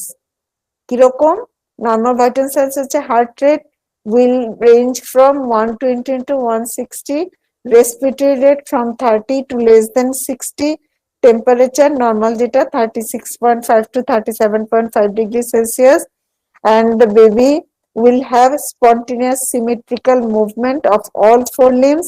The baby will be able to manage his or her own temperature when wrapped properly. খোলা রেখে দিলে আমাকে তোমাকে খোলা রেখে দিলে আমরা কিন্তু টেম্পারেচার সামহাও ম্যানেজ করতে পারবো কোন অন্তত মোস্ট অফ দ্য টাইম, কিন্তু বেবিকে খোলা রেখে দিলে কিন্তু টেম্পারেচার কোনো সুস্থ বেবিও ম্যানেজ করতে পারবে না, মেনটেন করতে পারবে না। সেজন্য হোয়েন র্যাপড প্রপারলি এই কথাটা বলতে হবে।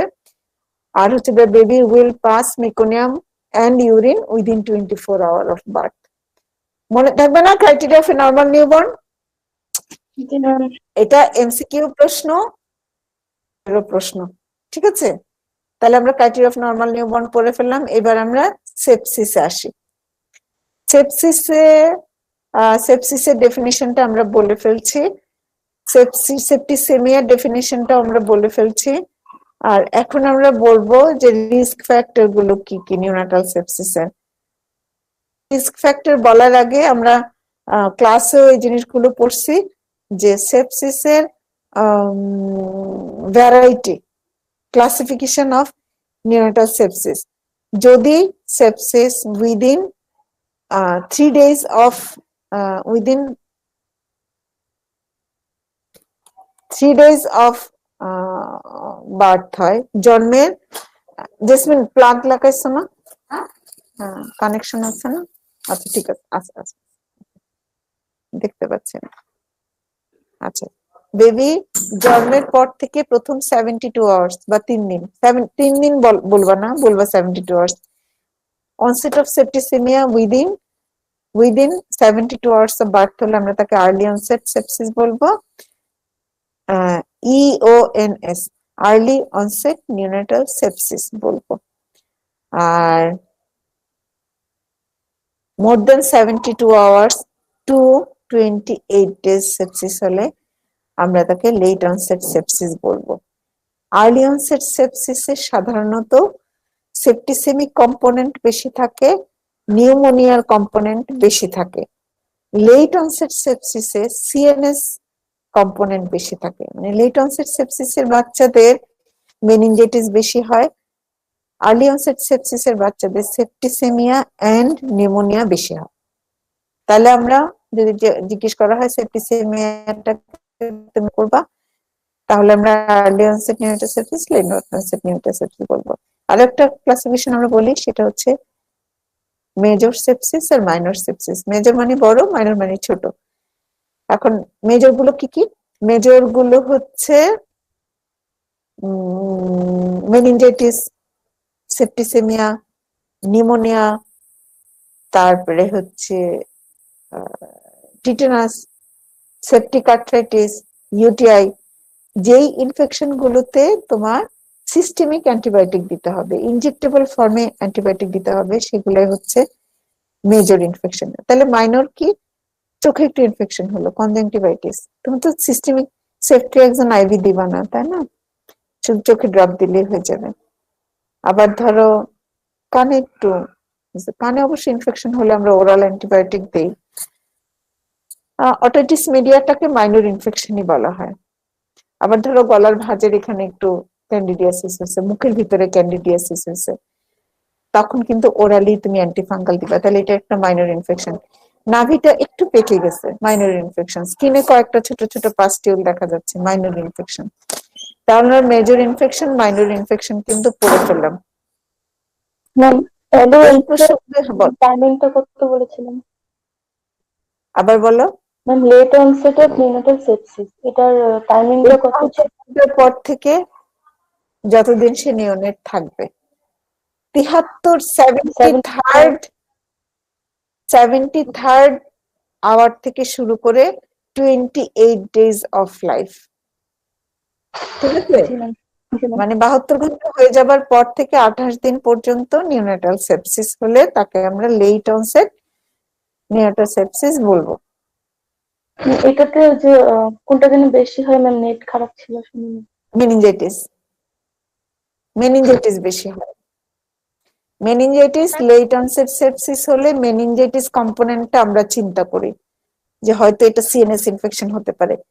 লেট অনসেট সেপসিস নিয়ে কোনো 13 দিনের দিন একটা বাচ্চা সেপ্টিসিমিয়া নিয়ে আসছে আমাদের কাছে, আমরা কিন্তু দ্রুত তার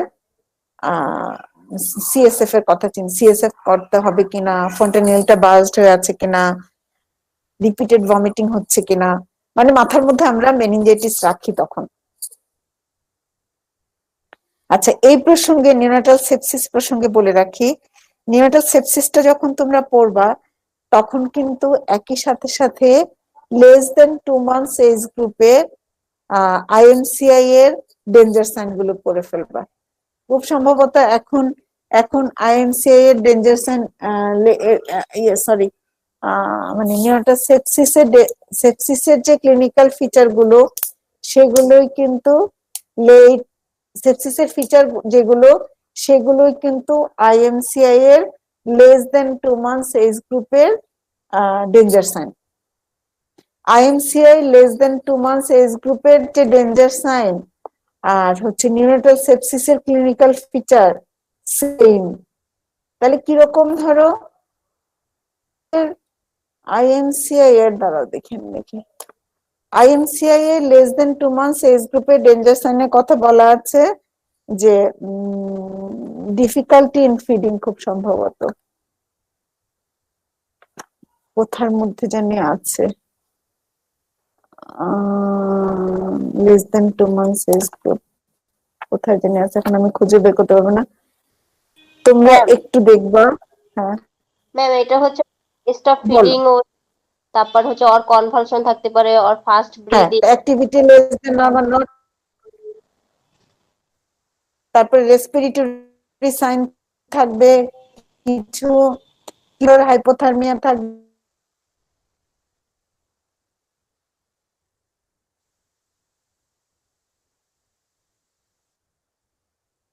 skin pustule less than more than 10, তারপরে হচ্ছে jaundice in the palm and sole খুব সম্ভবত আছে, তারপরে হচ্ছে আম্বিলিকাল ইনফেকশন। 8টা না কোথায় 8টা অথবা 9টা ডেঞ্জার সাইন আছে IMCI less than 2 months age গ্রুপে, এবং এইটা একদম মুখস্থ করে ফেলবা। কোথার মধ্যে আছে বলতো আইএমসিআই আবিদ হোসেন মোল্লা স্যারের বইতে, ওইটা একটু দেখে ফেলতে পারতো তোমরা, ম্যাম হচ্ছে তাহলে 22 পড়া হয়ে নাম্বার যেত। পেজে ম্যাম, 22 নাম্বার পেজে ম্যাম। লেস দেন 2 months তোমাদের কাছে কি সবুজ বইটা, জি ম্যাডাম, সবুজটা না সবুজটা লালটা? ম্যাম, সবুজটা ম্যাম, নিউ এডিশন তো ম্যাম এখনো কিনা হয়নি ম্যাম।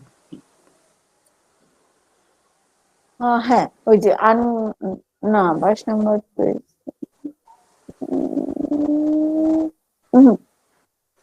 সেকেন্ড না চ্যাপ্টার।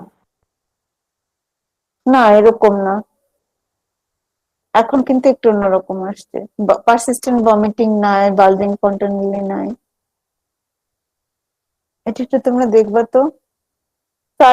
স্যারের নতুন বইটাতে স্যারের সাথে আমি কিছু লিখছি, স্যার আমাকে কো-অথর হিসেবে রাখছে ওইখানে, নতুন বইটা জানি কোথায় রাখছে, এই যে আমাদের বাসার 60 পেজে কয়েকটা ছিল, ওটা কত নিউনাটাল সেপসিসের তো ছিল।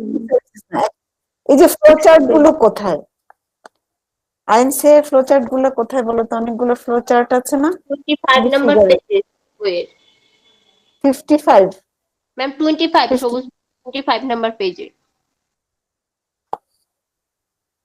না এরকম না, 8টা খুব সম্ভবত 8টা সাইন আছে। একটা হচ্ছে যে যখন নাড়াচাড়া করা হয় তখন এডিকুয়েটলি নড়ে না, তারপর হচ্ছে ফিভার আর হাইপোথার্মিয়া, তারপর রেসপিরেটরি সাইন গুলো তো আছেই। 8টা অথবা 9টা। ম্যাম আইএমসিআই 60টা, আইএমসিআই বইতে হচ্ছে 60টা ডেঞ্জার সাইন লেখা আছে। কি কি বলো ম্যাম এখানে বলো তো? চেস্ট পেল অর কনভালশন, ব্রিদিং, কনভালশন আছে, और হ্যাঁ সিভিয়ার চেস্ট ইনড্রয়িং, আর হচ্ছে গিটিং আর ফিভারের ভিতরে ফিভার অথবা হচ্ছে ম্যাম হাইপোথার্মিয়া, আর হচ্ছে movement only stimulated or no movement at all. হ্যাঁ, এখানে হচ্ছে তাহলে 1 2 3 4 5 6, 1 2 3 4 7টা। হ্যাঁ, আর চেক ফর ওই যে umbilical infection, skin pustule, jaundice, এই কথাটাও কিন্তু বলতে হবে। তাহলে এই 7টা, খুব সম্ভবত আরেকটা অ্যাড হয়েছে, একটু দেখো তো তোমরা নতুন বইগুলোতে, নতুন বইটাতে একটু দেখে নিবা। নট ফিডিং, আমার কাছে ল্যাপটপে আইএমসি এর ক্লাস রেডি করা আছে, কিন্তু এখন তো দেখাটা আমি থাক ওখানে যেতে চাই না, গেলে আমি গুগল মিট থেকে সরে যাবো। Well, convulsion, fast breathing more than 60 or more, severe chest indrawing, grunting, fever or hypothermia, only when stimulated or no movement at all. আর তিনটার কথা বলা হয়, এটা মাথায় রাখতে হবে, সেটা হচ্ছে আম্বিলিক্যাল ইনফেকশন। আম্বিলিক্যাল ইনফেকশন যদি অ্যাবডোমিনাল ওয়ালে স্প্রেড করে যায়, আম্বিলিক্যাল ইনফেকশন যে লাল হয়ে যায় আম্বিলিকাসটা, এই ইরেদেমাটা যদি অ্যাবডোমিনাল ওয়ালে স্প্রেড করে যায়, আর আম্বিলিক্যাল ইনফেকশন বলবো। যদি জন্ডিস ইন পাম এন্ড সোলে দেখা যায়, পাম এবং সোল হলুদ, জন্ডিস বলবো। আর যদি স্কিন পাস্টিউল, স্কিনে যদি 5 পয়েন্ট মোর দেন 10 থাকে পুরো শরীরে, শরীরটা তো ছোট, মোর দেন 10 যদি থাকে, তখন আমরা তাকে সিভিয়ার স্কিন ইনফেকশন বলবো। এইগুলো হচ্ছে এই 7টার সাথে এই 3টা জিনিস মনে রাখবা। আম্বিলিকাল সেপসিসকে লোকাল আম্বিলিক্যাল ইনফেকশন বলবো। আম্বিলিকাল ইনফেকশনটা যখন অ্যাবডোমিনাল ওয়ালে ছড়ায় পড়ে, তখন তাকে আমরা সিরিয়াস বা সিভিয়ার আম্বিলিক্যাল ইনফেকশন বলবো। হাতে পায়ে চলে আসবে, তার মানে 20 অর মোর, তখন আমরা তাকে সিভিয়ার আম্বিলিক্যাল ইনফেকশন বলবো। পাস থাকে, কারণ ওই যে পরিষ্কার কাপড় চোপড় দিয়ে র্যাপ করা হয় না। স্কিনে ইনফেকশন, স্কিনের 5 পয়েন্ট যদি মোর দেন 10 থাকে, তখন আমরা তাকে সিরিয়াস বা সিভিয়ার স্কিন ইনফেকশন বলবো। এই যে এই ক্লিনিক্যাল ফিচার গুলো যেগুলো বলা হয়েছে, এগুলা কিন্তু, বা ডেঞ্জার সাইন যে 7টার কথা বলা হলো, these are the clinical features of sepsis also. আচ্ছা, আমরা আবার সেপসিসে ফেরত আসি। সেপসিস, সেপসিসের আমরা জানলাম ডেফিনিশন কি, আমরা 2 ধরনের ক্লাসিফিকেশন জানলাম, একটা হচ্ছে মেজর মাইনর, আরেকটা হচ্ছে আর্লি অনসেট সেপসিস আর লেট অনসেট সেপসিস। এখন প্রবলেম আকারে প্রশ্ন আসবে। প্রশ্নে যদি তোমাকে জিজ্ঞেস করা হয়, একটা 12 দিনের বাচ্চা কেম টু ইউ, একটা 12 দিনের বাচ্চা was delivered at home, formula fed, came to you with lethargy, reluctant to feed and fever. What is your diagnosis? তো তুমি তো লিখবা নিওনেটাল সেপসিস, তাই না? কিন্তু তোমাকে লিখতে হবে লেট অনসেট নিওনেটাল সেপসিস। ঠিক আছে, এই টাইমটা হিসাব করে আর্লি অনসেট না লেট অনসেট লিখলে নাম্বার বেশি পাবা। আচ্ছা, তো আমরা তাহলে ক্লাসিফিকেশন জানলাম। এবার রিস্ক ফ্যাক্টর গুলো কি কি হতে পারে। রিস্ক ফ্যাক্টর গুলো according to the type of sepsis. যদি আর্লি অনসেট সেপসিস নিয়ে তোমার কাছে বেবি আসে জন্মের 72 ঘন্টার মধ্যে, 72 hours of birth, within 72 hours of birth, তাহলে তো তুমি চোখ বন্ধ করে বলতে পারবা যে এটা this is the septicaemia is due to মানে কি বলবো, contamination during the process of labour. মার যখন ডেলিভারি যখন করা হয়েছে, বেবি যখন ডেলিভারি হয়েছে, তখন বেবিটা গট কন্টামিনেটেড উইথ অর্গানিজম। সাধারণত ম্যাটার্নাল বার্থ প্যাসেজে অর্গানিজম গুলো থাকলে হয়। এবং যদি ওই যে বলছিলাম তোমাদেরকে যে মায়ের যদি সেপ্টিসেমিয়া থেকে থাকে, মা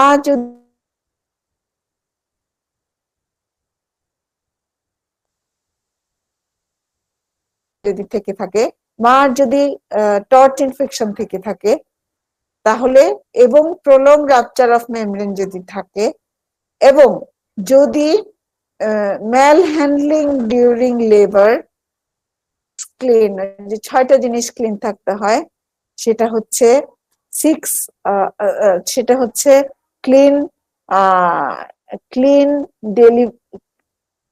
clean labour clean delivery surface, তারপর ক্লিন প্যাসেজ। মায়ের ধরো জেনিটাল ইনফেকশন আছে, তাহলে তো সেটা ক্লিন হলো না। তারপর হচ্ছে clean PV, clean instrument, clean cord cut, clean cord tie, এবং ক্লিন যদি কোনো বাচ্চাকে যদি কোনো রিসাসিটেশন করা হয়, সেই রিসাসিটেশন ইনস্ট্রুমেন্ট গুলো, এই যে আমরা বললাম আম্বু ব্যাগ, তারপরে হচ্ছে স্টেথো, তারপরে হচ্ছে সাকার মেশিন, এগুলো যদি ক্লিন না থাকে তাহলে তো বাচ্চা সেপ্টিসেমিক হয়ে যাবে।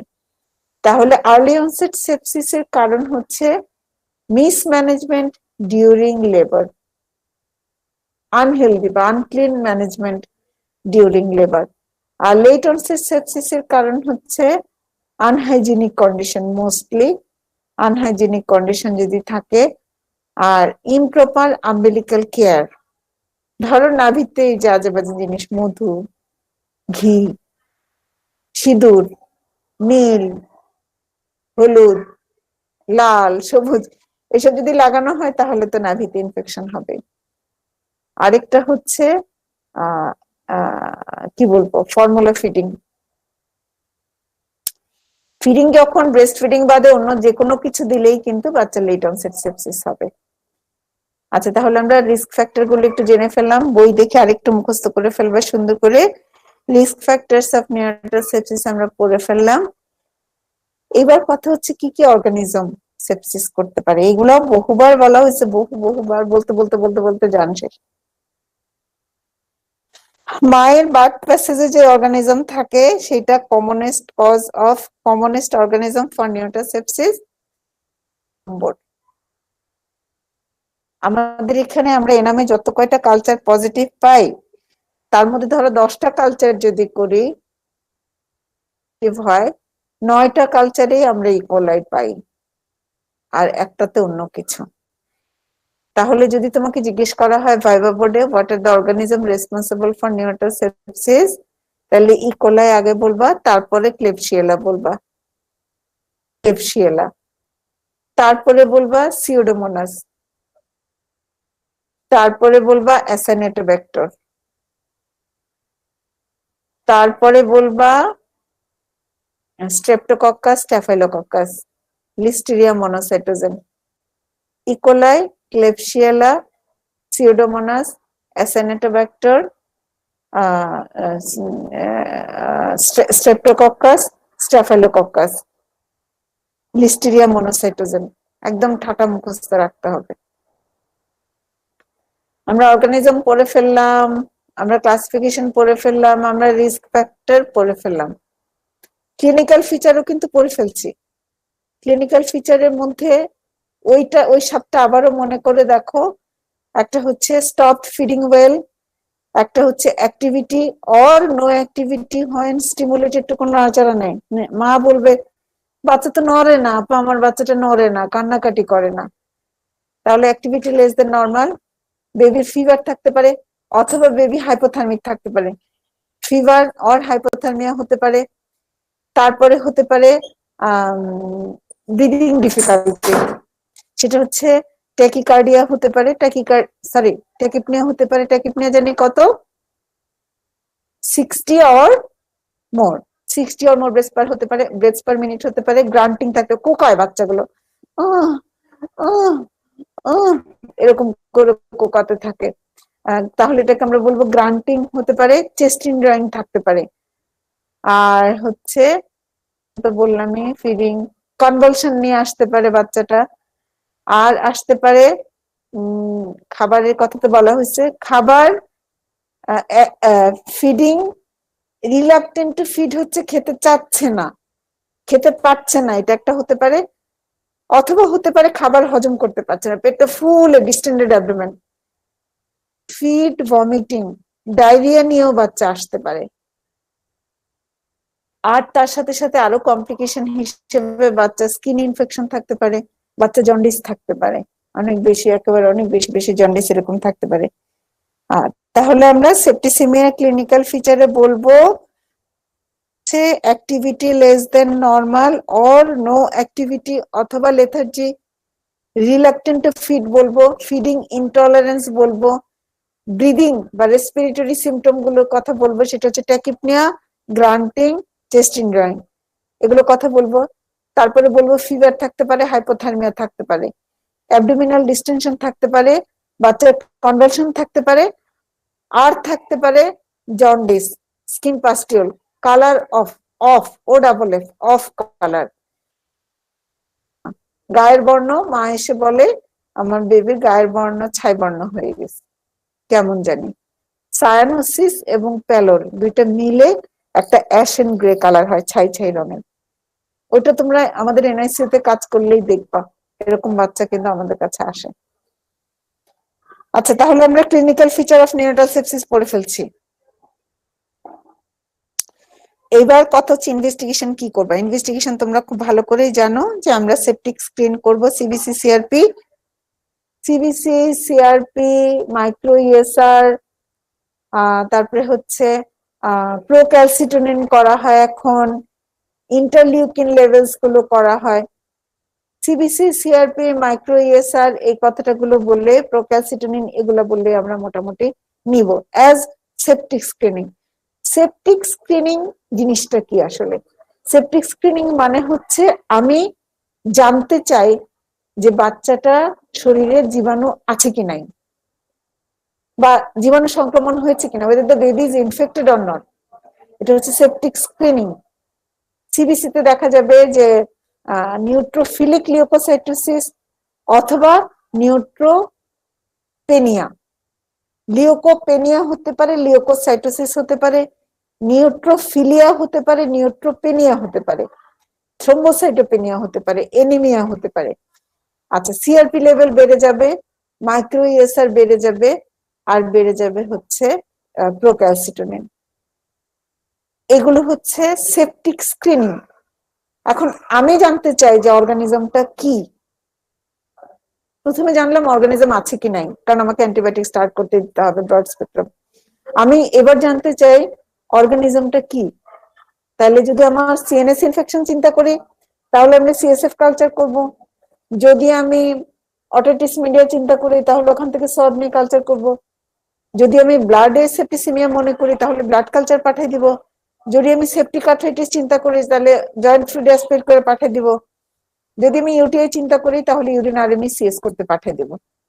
ঠিক আছে? অনেক সময় আমরা ট্রাকিয়াল অ্যাসপিরেট, ট্রাকিয়া থেকে অ্যাসপিরেট করে ফ্লুইডটাও কিন্তু নিউমোনিয়া হলে ট্রাকিয়াল অ্যাসপিরেট কালচার এন্ড সেনসিটিভিটিতে আমরা পাঠাই। সেনসিটিভিটি করব according to the site of infection. Septic screening গেল, কালচার গেল। এইবার লাস্টলি যে ইনভেস্টিগেশনটা করব সেটা হচ্ছে to know suffering from any complications. Septicaemia থেকে কমপ্লিকেশন হতে পারে, তার কিডনি ফেলিওর হতে পারে, তার হেপাটিক ফেলিওর হতে পারে, তার ইলেকট্রোলাইট ইমব্যালেন্স হতে পারে, তার সিনড্রোম অফ ইনঅ্যাপ্রোপ্রিয়েট এডিএস, সিআরড হতে পারে। এই জিনিসগুলো আমরা টেস্ট করে করে দেখে নিব যে তার ইলেকট্রোলাইট লেভেল কেমন, তার রেনাল ফাংশনের অবস্থা কি, তার লিভার ফাংশনের অবস্থা কি, তারপরে হচ্ছে তার ব্লাড সুগারের অবস্থা কি। এগুলো আমরা দেখে নিব যে আমাদেরকে কোন কোন দিকে আমাকে কিন্তু এসে করতে হবে, মানে আমাকে নজর দিতে হবে। যদি নিউমোনিয়া চিন্তা করি তাহলে এক্সরে চেস্ট করব। মেনিনজাইটিস চিন্তা করলে আমরা অনেক সময় একটা আলট্রাসোনোগ্রাফি অফ ব্রেন করি, ফন্টানেলি দিয়ে ভিতরটা দেখা যায়, ওইগুলো করব। তাহলে ইনভেস্টিগেশন চলে গেল। এবার ম্যানেজমেন্ট। যে কোনো ইনফেকশন ম্যানেজমেন্টে যখনই তোমাদেরকে বলা হবে তখন তুমি স্পেসিফিক ম্যানেজমেন্ট বলবা আর সাপোর্টিভ ম্যানেজমেন্ট বলবা। স্পেসিফিক ম্যানেজমেন্ট হচ্ছে অ্যান্টিবায়োটিক। মেনিনজাইটিসের ক্ষেত্রেও কিন্তু একই রকম, স্পেসিফিক ম্যানেজমেন্ট হচ্ছে অ্যান্টিবায়োটিক। আচ্ছা, এখন নিওনেটের সেপসিসে আমরা এমন অ্যান্টিবায়োটিক দিব যেটা ব্রড স্পেকট্রাম, সকল গ্রাম পজিটিভকে কভার করবে, সকল গ্রাম নেগেটিভকে কভার করবে। এর মধ্যে অ্যান্টিবায়োটিক অফ চয়েস হচ্ছে অ্যাম্পিসিলিন, জেন্টামাইসিন। আমরা আমাদের এখানে অনেক বাচ্চা শুধু অ্যাম্পিসিলিন, জেন্টামাইসিন দিয়ে ট্রিটমেন্ট করলে আল্লাহর রহমতে ভালো হয়ে যায়। অ্যাম্পিসিলিন, জেন্টামাইসিনে কাজ না করলে আমরা সেকেন্ড লাইন সেফটাজিডিম আর অ্যামিকাসিনে যাই। সেফটাজিডিম, অ্যামিকাসিন অথবা সেফোটাক্সিম, অ্যামিকাসিন অথবা সিপ্রোফ্লক্সাসিন, অ্যামিকাসিন। এটাতেও যদি কাজ না করে, কাজ করে সাধারণত, কাজ না করলে তখন আমরা মেরোপেনাম, ইমিপেনাম, সেফিপাইম, 4th জেনারেশন সেফালোস্পোরিন ওইসবের দিকে চলে যাই। তো অন্তত পক্ষে আমাদেরকে অ্যাম্পিসিলিন, জেন্টামাইসিন, সেফটাজিডিম, অ্যামিকাসিন অথবা সেফোটেক্সিম, অ্যামিকাসিন, মেরোপেনাম এই কয়টা অ্যান্টিবায়োটিক কিন্তু আমাদেরকে বলতেই হবে। অ্যাম্পিসিলিন, জেন্টামাইসিন, সেফটাজিডিম, অ্যামিকাসিন অথবা সেফোটেক্সিম, অ্যামিকাসিন অথবা মেরোপেনাম, 4th জেনারেশন সেফালোস্পোরিন, সেফিপাইম, ইন্টাজেপ্যাকটাম, একে বলতেই হবে, না বললে হবে না। তাহলে আমি স্পেসিফিক ম্যানেজমেন্ট দিলাম। সাপোর্টিভ ম্যানেজমেন্ট কি? ওই যে একটু আগে প্যারেন্টাল অ্যাসফিক্সিয়াতে যে কথাগুলো বলছি ওইটাই, যে বাচ্চাকে আমাদের হিট সোর্সের নিচে রাখতে হবে, টেম্পারেচার মেনটেন করতে হবে, যার ক্ষেত্রে যেটা সম্ভব, যেভাবে সম্ভব তাকে। এখন ধরো 3 কেজির একটা বাচ্চাকে তো তুমি ইনকিউবেটরে রাখবা না, আবার 1300 গ্রামের একটা বাচ্চাকে ইনকিউবেটর ছাড়া কোনো গতি নাই। তাহলে যেই বাচ্চাকে 3 কেজির একটা বাচ্চাকে তুমি ভালো করে পেঁচায় রাখলেই কিন্তু ও টেম্পারেচার মেনটেন করবে। আবার 1300 গ্রামের একটা বাচ্চাকে 1 বস্তা কম্বল দিয়ে চাপালেও টেম্পারেচার মেনটেন করবে না, দিতে হবে তাকে, তার গায়ে সারাক্ষণ হিট দিতে হবে বাই ইনকিউবেটর। তাহলে আমরা টেম্পারেচার মেনটেনেন্স হবে করব সেপসিসের সাপোর্টিভ ম্যানেজমেন্ট হিসেবে, আর আমরা তার অক্সিজেনেশনের অ্যাপ্রোপ্রিয়েট অক্সিজেনেশন করব। সেখানে আবার ওই যে ওই কথাগুলো বলছি প্যারেন্টাল অ্যাসফিক্সিয়া, তো এটা মাথায় রাখবা যে আমরা অক্সিজেন সাপ্লিমেন্টেশন দিব through nasal cannula or head box or CPAP or mechanical ventilation, যে বাচ্চার ক্ষেত্রে যেভাবে অক্সিজেন দিতে হয়। তারপরে হচ্ছে তোমার বেবিকে নিউট্রিশনের ব্যবস্থা করতে হবে। অ্যান্টিবায়োটিক তো দিয়ে দিচ্ছ, এখানে তোমার টেম্পারেচার মেনটেনেন্স, অক্সিজেনেশন এবং নিউট্রিশনের ব্যবস্থা করতে হবে। অবস্থা বুঝে ব্যবস্থা। যে বাচ্চা পেট এরকম ফুলে সেপটিক নেক্রোটাইজিং এন্টেরোকলাইটিস এর মতো হয়ে আছে, তাকে তুমি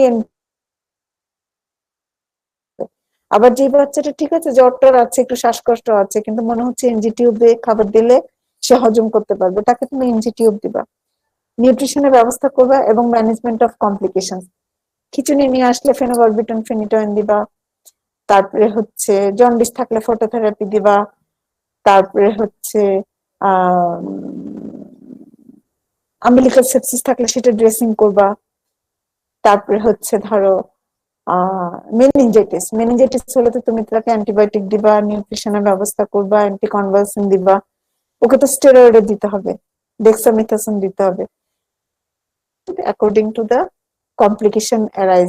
যে কমপ্লিকেশন, যখন হাইপোগ্লাইসেমিয়া ডেভেলপ করলো, তাড়াতাড়ি গ্লুকোজ দিবা। গেল যে হয়ে বসে আছে, তাহলে সোডিয়াম কমানোর ব্যবস্থা করবা। তাহলে management of the complication. In general যদি কালচার পজিটিভ আসে, ধরো তুমি একটা বাচ্চাকে সেপসিস সাসপেক্ট করছো, হ্যাঁ এই বাচ্চাটা সেপটিক মনে হচ্ছে, কিন্তু ব্লাডের সাপোর্টিভ এভিডেন্স বা সেপটিক স্ক্রিনিংয়েও সেপসিস আসছে, কিন্তু কালচারে কোনো পজিটিভ আসে নাই, তখন তুমি তাকে 7 দিন অ্যান্টিবায়োটিক দিতে হবে। আর কালচার যদি পজিটিভ চলে আসে, ম্যাক্সিমাম বইয়ে বলে 14 দিন দিতে হবে। কালচার পজিটিভ আসলে, ব্লাড কালচার পজিটিভ আসলে, যে কোনো কালচার পজিটিভ আসলে 14 দিন ইনজেক্টেবল অ্যান্টিবায়োটিক দিতে হবে। আর যদি মেনিনজাইটিস হয়ে থাকে তাহলে 21 দিন, 3 উইকস দিতে হবে। আর যদি সেপটিক আর্থ্রাইটিস হয় তাহলে 6 উইকস দিতে হবে। তাহলে সেপটিক স্ক্রিন পজিটিভ কিন্তু কালচার নেগেটিভ, তখন 7 ডেজ, কালচার পজিটিভ হলে 14 ডেজ, মেনিনজাইটিস হলে 21 ডেজ, আর হচ্ছে যদি সেপটিক আর্থ্রাইটিস হয় তাহলে 42 ডেজ।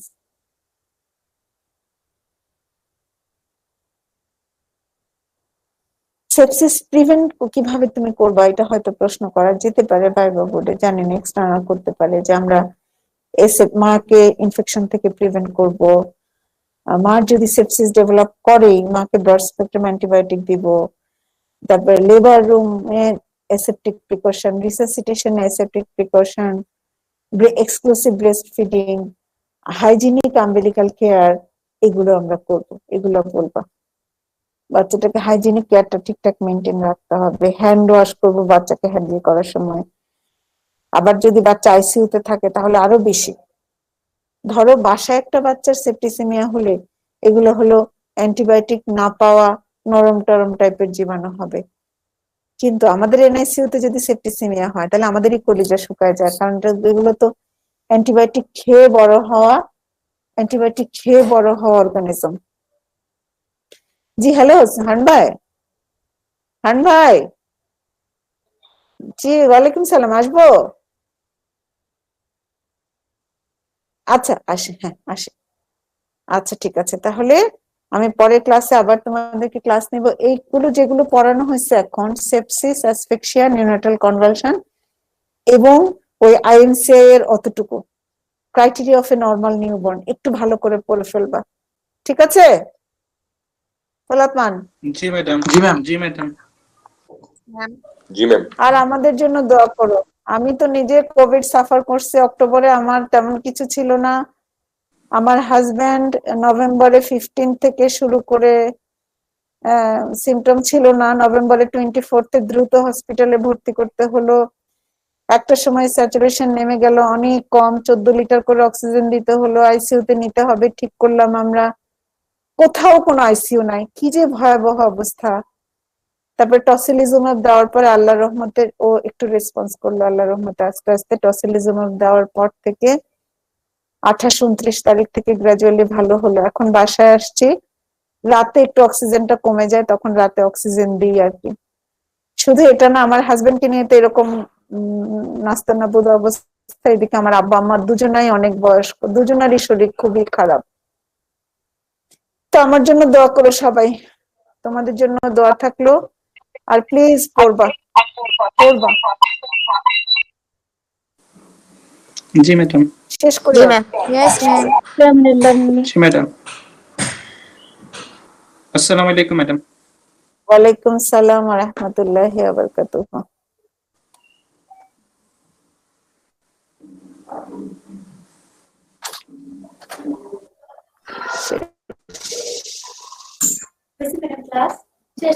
চলো হারুন ভাইয়ের কাছে।